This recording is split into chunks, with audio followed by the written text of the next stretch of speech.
நீங்கள் ஞானம் இல்லாமல் இழந்தது எல்லாத்தையும் கர்த்தர் மாற்றுவார். இனி ஞானம் இல்லாமல் நீங்க ஏமாந்து போக மாட்டீங்க.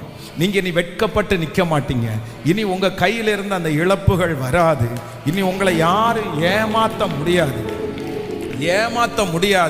கர்த்தர் உங்களுக்கு புத்தி இல்லை, மகா புத்திய கைகளை மேல உயர்த்து. சொல்லுங்க பார்க்கலாம். இந்த வார்த்தை நம்முடைய தலையின் மேல் அப்படியே இருப்பதாக. கர்த்தர் நம்மை புத்திமான்களாய் கர்த்தர் மாற்றுவாராக. ஞானத்தில் தேறினவர்களாய் ஆண்டவர் மாற்றுவாராக. எங்க போனாலும் ஏமாந்துட்டு வருகிற அந்த சூழ்நிலையை கர்த்தர் நம்மை விட்டு முழுவதும் மாற்றி உங்களுடைய கையிலே கொடுக்கப்பட்டிருக்கிற அந்த பொறுப்பை புத்தியாய் செய்யக்கூடிய கிருபையை கர்த்தர் தயவாய் தருவீராக. கேளுங்க அப்பாட்ட, கேளுங்க அப்பா. புத்தியாய் நடக்கணும், புத்தியாய்